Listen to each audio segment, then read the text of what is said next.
Tonight on Police 10-7, a joyriding bike thief gives Guy and Raz the runaround.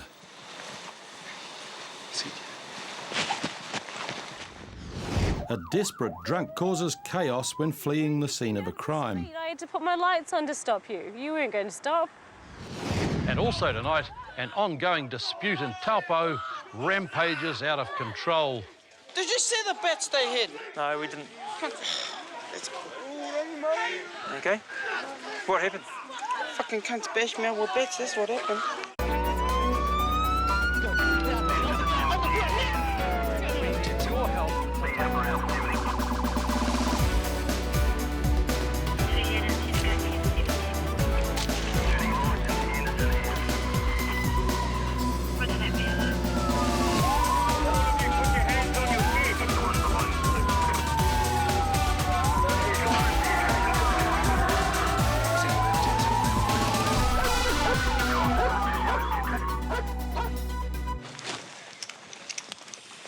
It's nearing the end of the night shift, and Auckland Delta officer Guy Baldwin and his dog Raz are on their way back to their Ellerslie base when a motorcycle rockets past at high speed.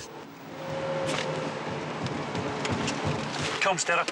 Yeah, Benson Road, got a motorbike, passengers, no helmets, doing a runner from me, stopped and then took off at high speed in the vicinity of Benson and Oraki Road over.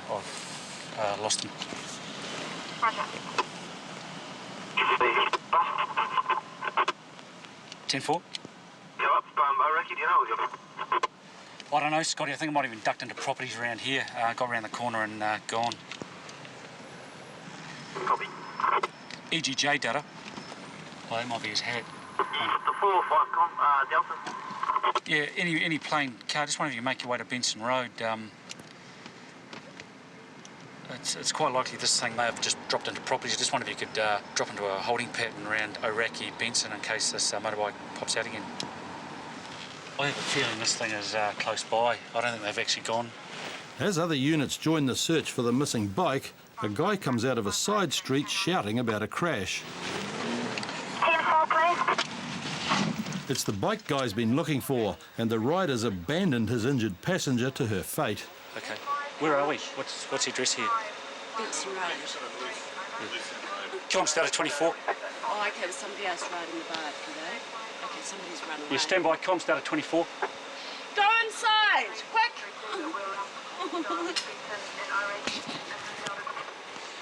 Contamination 24. Yeah, could I have an ambulance to the corner of Luce and Benson? The bike has lost control. We have the passenger here with possible head injuries. Driver has decamped. I'll get back to you with further. Where did he go? Did you see where the... Didn't see a thing. No. Okay, whereabouts is he? Is he hurt? I don't know. Is he hurt? I don't know. Did he yell out or anything? Okay, what's your name? Who? Somebody we can ring for her? Yeah, I've got an ambulance on the way. Just stay. Parents or anything? Yeah, we'll come to that. EGJ data. Can you come to my location, just hang out with this female? I just want to get the dog out and have a look for the driver.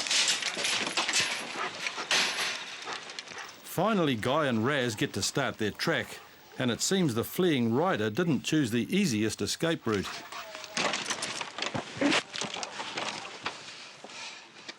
You go ahead.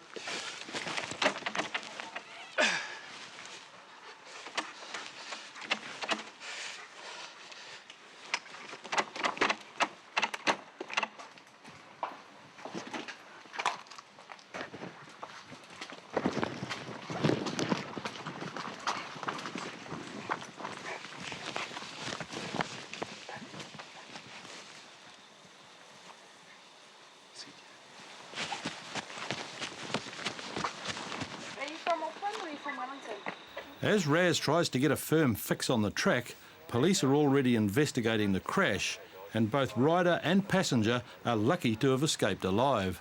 We've just done a runner down here, and we can see the skid marks just along here, and they've skidded all the way down to where the bike is down here. So it's quite a long skid. So I just wonder how the drivers walked away from it. To make things worse, the bike's stolen, and Guy and Raz are having no luck latching onto the rider's scent.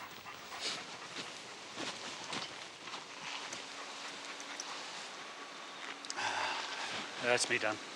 There are so many people around that Raz can't find the one he's supposed to be looking for. The Good Samaritans, the neighbours have come out and sort of contaminated a bit somewhat for us working with the dog. We don't know where he's gone at this stage. Inquiries will be carried out and we'll hopefully get an angle on who our driver was. Hope he's not badly injured. Scene contamination is one of the biggest problems that dog handlers face. Yeah, jobs like that are always uphill. People coming out to, assist injured people, doing the right thing. It's great for Good Samaritans. It's not so great for the dog because it does contaminate the area and there's scent everywhere. And if we don't have a direction to travel, I can't really tell the dog who we're looking for. And not sure who we're trying to find. The missing bike rider was arrested the next day and eventually sentenced to 1 year and 10 months in jail. Jane was treated at Auckland Hospital and later pleaded guilty to unlawfully getting on a motorcycle. She was discharged without conviction after making a $300 charitable donation. 17 from 7. It's just after 9 o'clock on Wednesday and West Auckland Constables Kelly Jones and Wayne Gear are responding to an emergency call from a nearby street. We've just been called to a priority 1 domestic dispute. No information really at this stage. The person, the informant on the other end of the phone, is yelling down the phone at comms. The phone is then being taken off that person by someone else at the address. I think your offender is male poly black hair, short stocky build. It's 1K. By the time police get to the scene, the suspect's already gone and the people in the house are recovering from his drunken attack. Trespass order against my husband and he wouldn't He's just leave. wandered down the road. He's drunk. And then he tried to, He tried to attack me. he hit from behind, so Tim hit him. We're just going with my sister and my husband. There's a trespass order on him. Oh, yeah. This is what happens when you come to help He's people. controlling. Terry had tried to beat off Dave, the woman's ex-husband, and been thumped for his trouble. But just as police are beginning to take down some details, Dave speeds past in a Subaru. It's him. That's him? He's not came back. Who's in the car? All right. Thanks, guys. Tom's HSI. Yeah, we've just been offered the informant at the address. The offender had left. We've just seen him fly past in a vehicle, a silver Impreza. And we're just off trying to find where he's gone. He's disappeared out of sight at this stage. Well, motorway? Yeah. Nah. No, we'll go as far as Seattle. Yeah. 15 minutes later, it looks like Dave's got away. But then he makes his second mistake of the night. Our comm centre has just received a phone call notifying them of a hit-and-run incident. The offending vehicle is now down the street and we suspect it could well be the person that we're looking for the domestic. Comms HSI 10-7. A vehicle screamed down the road and sideswiped a stationary car. And from the description, it's definitely Dave. Did you see what kind of... Silver Subaru Impreza. Station wagon style. Okay, all right. Right, we're going to go down and just make sure, well, we'll try and find him first. All right. With Dave's driving now attracting attention wherever he goes, somebody's reported seeing him in a nearby street. And moments later, Kelly and Wayne have got their man. Comms HSI, we're 3 here with the offending vehicle. Yeah, wind your window down, sir. Now stay in the car. Okay, you're not obliged to say anything, but anything you do say may be given evidence. I just want to ask you a few questions. Do you understand that? You're not obliged to say anything. Anything you do say may be given evidence. Yeah? Okay. Whereabouts have you come from?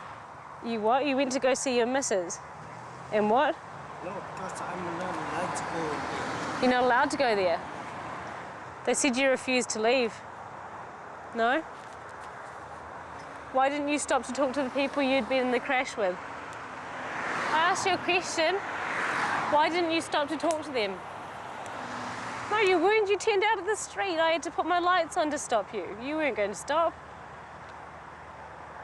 tell the truth now. You weren't planning on stopping at all, were you? You were supposed to stop and ascertain who is at fault and swap details. Oh, you know what? Because I'm drunk, because I'm drinking. Because you're drinking, yeah, that's right. Dave's mumbling answers have explained very little, but the admission he's been drinking brings an immediate response. The green crystals have gone well past the line, which says to me that you're over the limit. All right?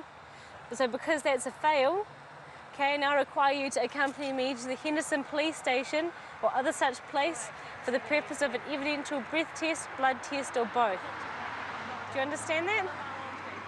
Okay, because you'll be required to accompany me, you have your rights. You have the right to refrain. Back at Henderson Station, the failed test is confirmed. Okay, you got 615 and 650. We've taken the lowest result, which is 615, 0.615 micrograms per litre of breath. Okay, that's a fail. It's a failed result. The limit's 400, and you've blown 215 over that. He's looking at a raft of charges relating to his driving, as well as the trespass, and he'll be off to court tomorrow. When Dave went to court, he was convicted of a third or subsequent excess breath alcohol, driving while disqualified, careless driving and willful trespass. He was disqualified from driving for a further year, given 200 hours community work, 9 months supervision, ordered to undertake an alcohol assessment and counselling, and to attend an anger management course. But because he's already disqualified, he faces a far more immediate problem. He's just lost his car. No, the car's been impounded. Yeah. Yeah, so you won't be getting your car back for 28 days. Oh, no. Okay? But, because I want to come in the morning because they didn't know I'm going to the court straight in the... Yeah. Oh, so you want to tell your family? Yeah. All right, well, we'll tell them once you've spoken to the doctor first. Yeah, okay, thanks. After the break, brawling on the streets of Tapo. Just tell me what they did, okay? They come up to us and started going, oh, barking like ugly little mutts. Spills into the police cells.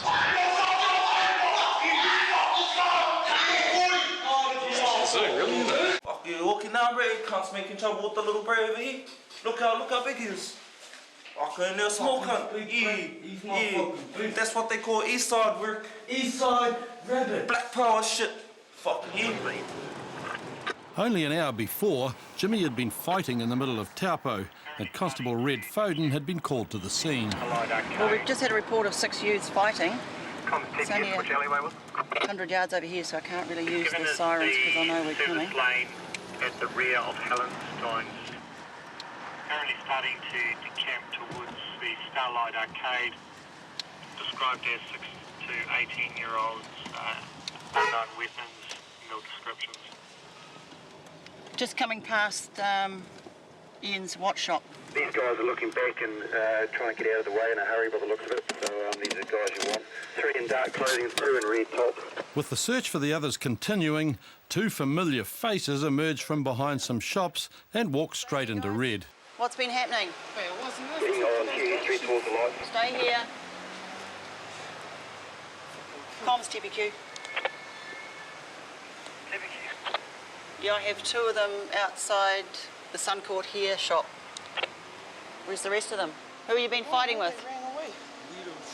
Yes, you do. Have you seen anything? They just come up and started trying to stick us out. Who's they? And I wasn't going to stand there and fucking get wasted, so I fought it back. You fought it back, did you?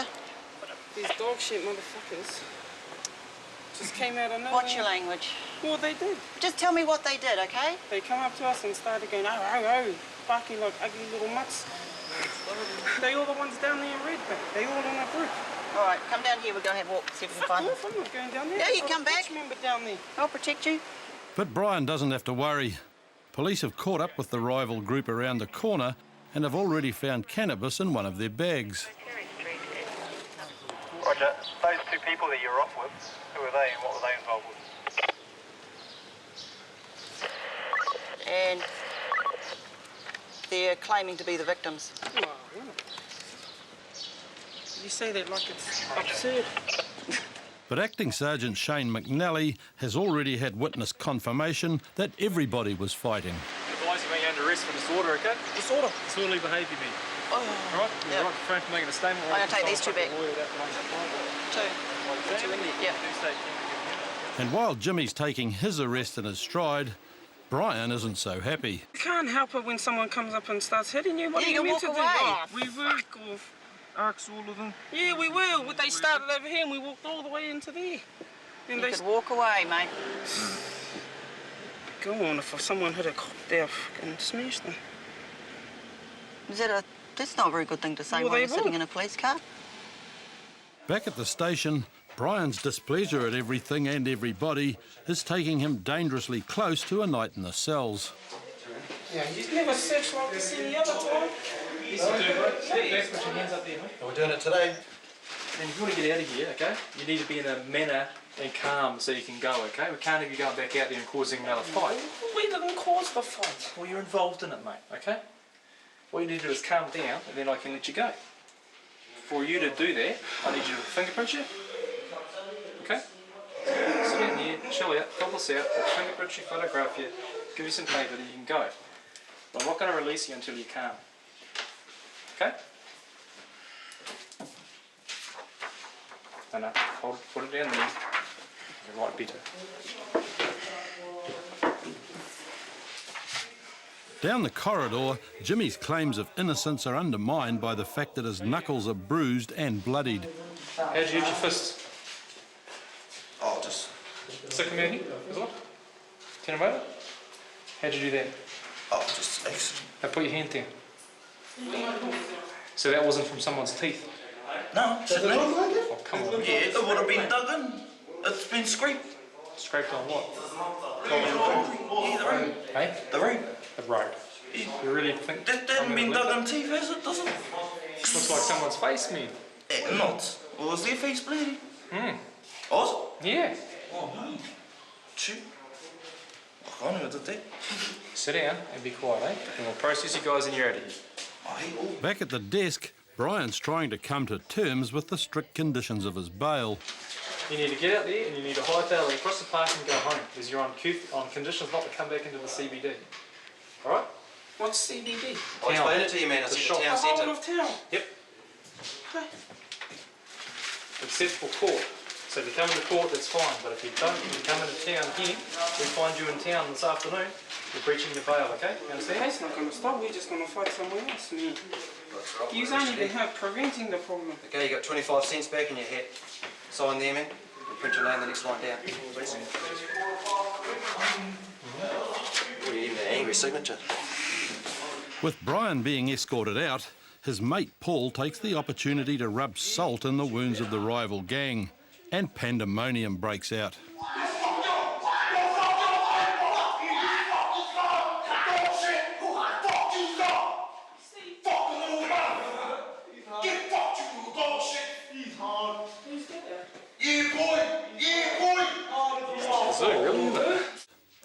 Jimmy was convicted of disorderly behaviour and was fined $200, and Brian was convicted and discharged for the same offence. Paul's disorderly conviction cost him $380 in fines and costs, but though they'd gone for the day, they hadn't gone for long. Well, P. Younger Street, you got a fight in the 20 males. 2 days later, Constables Doug Winters and Jay Ferguson are called to a major fight in a nearby suburb. Apparently armed pieces of wood. There's lots of yelling and screaming over the phone. Copy. All bolting, eh? When they arrive at the scene, they find the 6 guys from the previous fight, and a whole lot more. Stuff here as well. North Comms, T101. Wait, what's going on? I just come and get my sons. Hey, what's been happening? I don't know. I just come and get my sons. With more than 40 people on the street and only a few officers, police make the decision to disperse the crowd before there are any serious injuries. Go home, okay? Go home. People, where's home? Your bags are down there, are they? All I want is my shoe. Look, can you see one What's shoe? that on your back then? No, my bag. The other bag. And my other one. So whereabouts were you tonight? So you had an address? Yeah. And we seen all the ruckus and come out and that. But just as everything seems to be quietening down, Brian emerges out of the pack. Just go home, guys. Fuck up, you slobs! Come on, come on, Just keep look at me, going. I've got bat marks all over me and you expect me to shut up? Yes, I do. All right, Mario. Okay. What happened? Fucking cunts bashed me out with bats, that's what happened. What was it all about? Fucking slobs, that's what it was about. Can you go down there and find my shoe, please? Look, here's the shoe. There, can you find the right one? Look, here's my shoe. It's back down over there on the footpath. Well, can you go and grab it, please? Because I know you don't want me to go down there because I'll start causing some shit. Well, if you do, you'll be arrested, okay? The idea of being arrested again doesn't appeal to Brian, and even though this is his second time in a week that he's been involved in a fight, he still believes he's a victim. Man, all I want is my shoe. Just go home. You'll find it in the morning when it's daylight. Yeah, when the slobs have got it and getting battered up and you ain't even doing nothing. Did you see the bats they had? No, we didn't. Eventually, Brian quietens down and the crowd disperses. Peace is restored to the streets of Tapo for tonight. Next week on Police 10-7, when Mike miraculously escapes from a car wreck, he ends up hunted by police. Hey, I was standing there fucking over here until that dog jumped out of his car and straight away I'm gonna start running. And excuses from a pink-stickered driver fail to impress Constable Ian Burns. Who took the sticker off? It was raining and it came off. I've got it in the car somewhere. The rain took it off. Daryl challenges the police to his own form of bush justice. Fucking he ain't got no balls to take me out. Pull up at the park, mate. I'll take the fucking three of yous on. And Dunedin police are on the hunt after Barry breaches his bail. Talk to me, Joe, where are you?